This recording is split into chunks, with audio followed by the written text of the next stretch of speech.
বাংলাদেশে অতীতে যতটুকু সংস্কার পরিবর্তন হয়েছে সেটা বিএনপির হাত ধরেই এবং বর্তমানেও বাংলাদেশের পরিবর্তন সংস্কার গণমানুষের যে স্বপ্ন সেই স্বপ্নের বাস্তবায়ন বিএনপির হাত ধরেই হবে ইনশাআল্লাহ।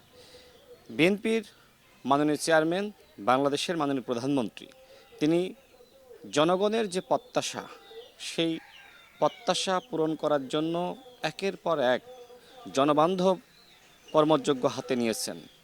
ফ্যামিলি কার্ড, কৃষি কার্ড, খাল খনন কর্মসূচি, এরকম অসংখ্য কর্মসূচি তার পরিকল্পনায় রয়েছে। দেখেন তিনি কি কি পরিকল্পনা করছেন সেটা কিন্তু আপনি আমরা কেউই জানি না। তিনি একের পর এক চমক দেখাচ্ছেন।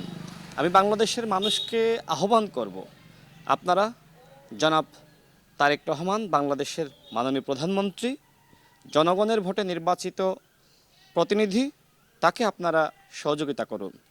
ইনশাল্লাহ এই বাংলাদেশের পরিবর্তন হবে। জামাত ইসলাম, দেখেন এই জামাত ইসলাম কিন্তু বাংলাদেশে রাজনীতি করার সুযোগ ছিল না। শহীদ প্রেসিডেন্ট জিয়াউর রহমান তাদেরকে সুযোগ দিয়েছিলেন এবং পরবর্তীতে দেশনেত্রী বেগম খালেদা জিয়া তিনিও জামাত ইসলামকে রাজনীতিতে সুযোগ দিয়েছেন, এমনকি সাথে রেখে তাদেরকে মানুষ করার চেষ্টা করেছিলেন যে জামাত ইসলাম মানুষ হয় কিনা। কিন্তু এটা আসলে একটা অমানুষের দল।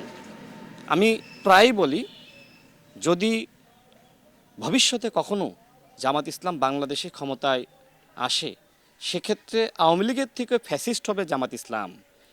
এই যে ইবনে সিনা, ইসলামী ব্যাংক সহ তাদের যে প্রতিষ্ঠানগুলো রয়েছে, সেখানে দেখেন যে শিবির না করলে সেখানে চাকরি করা যায় না।